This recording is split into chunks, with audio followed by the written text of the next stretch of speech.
Hai nakama, Joy Boy The Library of Nika is here. Nah, One Piece chapter 1128 tuh benar-benar memperlihatkan dewa matahari palsu itu nakama. Banyak dari para fans pasti langsung mengira jika itu adalah pangeran Loki kan. Nah, jika kalian bilang seperti itu ya fine-fine aja sih. Soalnya salah satu kekuatannya itu adalah ilusi pula. Ini jelas sangat identik dengan kesan Loki berdasarkan mitologi Nordik Asgardian ya kan. Elbaf sendiri benar-benar menyuguhkan momen di mana area yang dikira para raksasa itu kayaknya beberapa wilayah dikendalikan oleh seseorang loh. Saking besarnya tempat tersebut hingga kini Luffy dan para kru itu masih berusaha untuk menemukan jalan keluarnya tersebut. Nah, apakah akan ada sebuah plot twist baru ya ke depannya nanti itu ketika sang dewa matahari sebenarnya itu telah kembali menggunakan mode badasnya gear kelimanya itu Sun God of Nika. Nah, dari sini kita akan berikan kalian ulasan penting untuk chapter 1128-nya. Let's go, kita mulai.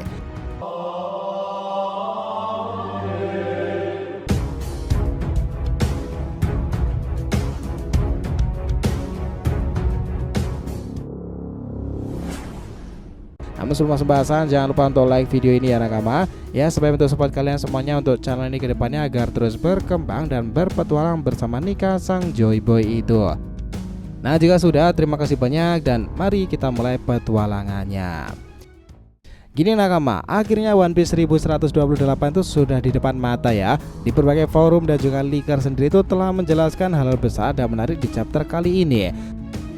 Seperti yang kita tahu bahwa chapter kali ini tuh berjudul RPG. RPG ini merupakan singkatan dari role player games atau permainan peran.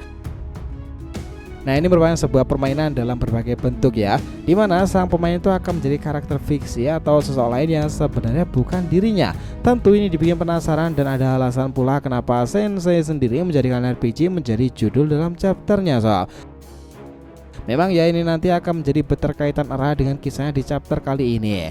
Nah, pada chapter 1128 itu ceritanya memang dimulai dengan perlihatkan kelanjutan dari petualangan Luffy, Zoro dan juga Sanji Nami Usopp di suatu tempat misterius tersebut. Di sana diperlihatkan dalam beberapa chapter ke belakangnya itu ya, mereka yang sedang berada di kastil bernama Big Stain itu, di mana itu ada hewan-hewan aneh yang muncul di tempat tersebut. Landak ukuran besar, kucing raksasa, dan juga singa yang menjadi keseruan kemarin itu kan. Sekarang itu mereka telah mulai mempraduga bahwa mereka tengah berada di suatu area raksasa. Dugaan itu tentu memiliki dasar yang cukup rasional karena di hutan beberapa waktu lalu Zoro, Luffy, dan Sanji bertemu pula dengan kelinci berukuran masif yang disebutkan sebagai Irgar. Mereka pun menghadapi lebah-lebah pula dengan ukuran lebih besar berkali-kali lipat di sana kan, dibandingkan pada lebah area di sekitar lainnya. Elbaf itu memang hewannya pada gede-gede ya sih.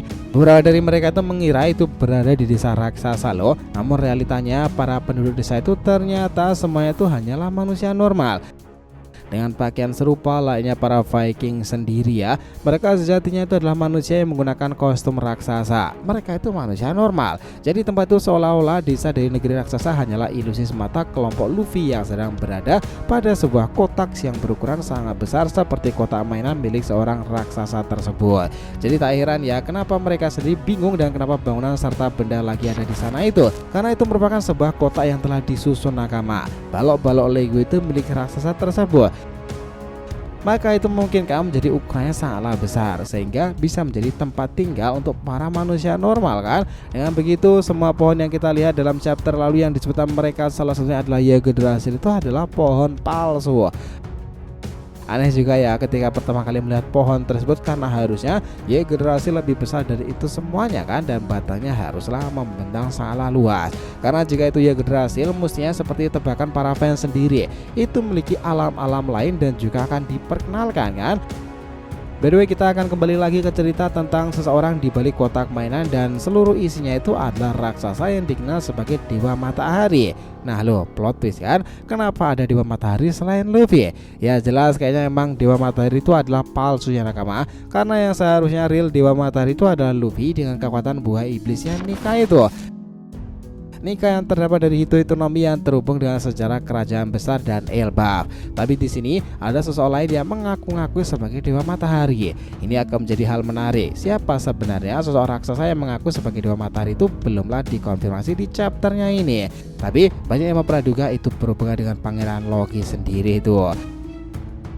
Kenapa? Karena dalam cerita Asgardian sendiri, jika kalian telah berulang kali nonton Avenger Thor itu ya, di sana ada Loki pula kan. Kemampuannya itu berhubungan dengan ilusi, kelicikan dan juga akal-akalan yang sangat cerdik. Itulah dewa yang sangat pandai dalam hal tipu daya dan seringkali membuat masalah besar.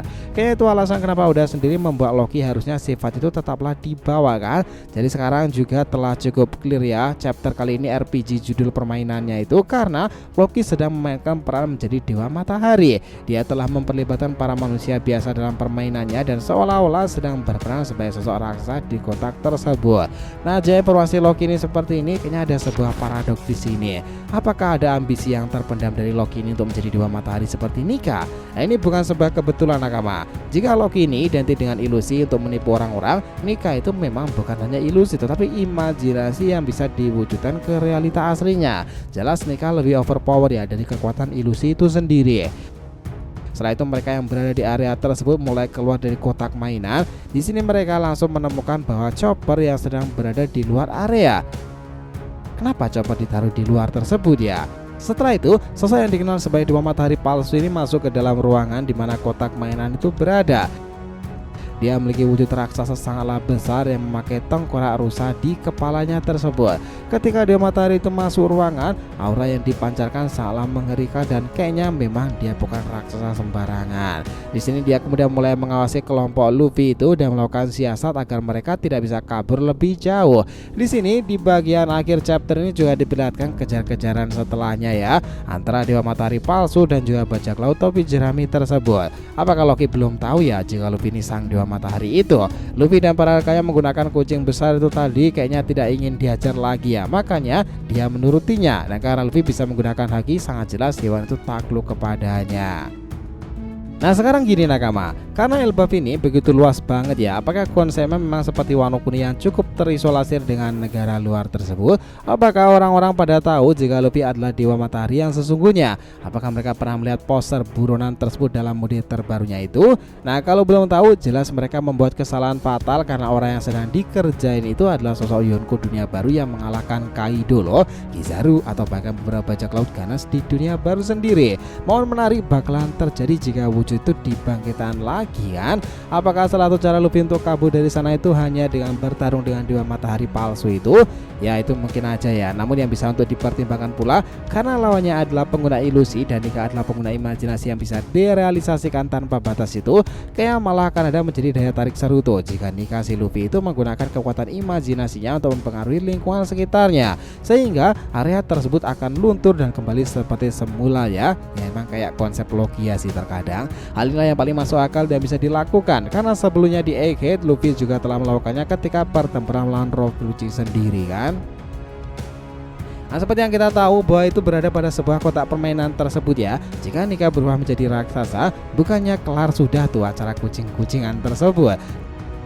Nika yang bisa menjadi raksasa berkali-kali lipat lebih besar dari para raksasa Elbaf sendiri akan menjadi sebuah kengerian nyata dan menjebol dimensi permainan tersebut kan. Nah ditambah lagi seperti konsep Torao nih, jika seseorang itu akan bisa membangkitkan realita jika meledakkan kekuatan haki yang super besar, ada kemungkinan Luffy akan mengatasi ini juga dengan kekuatan haki penakluknya sendiri itu loh. Hal ini bisa jadi dilakukan untuk mengetes seberapa masifnya Luffy dalam modenya itu dalam kemampuan aura penguasaan dan mode raksasanya.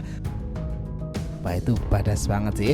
Dari sana kalian harus ingat betul ya nakama bahwa negeri Elbaf itu selain sisi luar biasanya yang membuat ketakjuban, di sisi lain Elbaf sendiri juga menyimpan kengerian nyata yang masih belum semuanya dieksplorasi kan.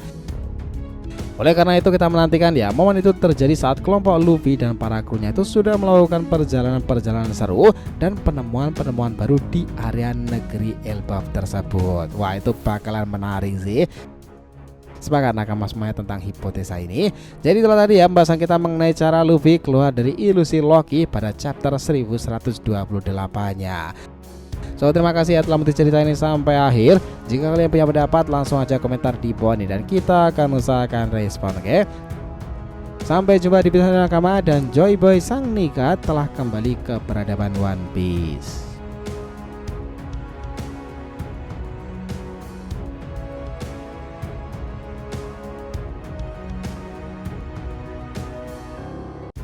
Oh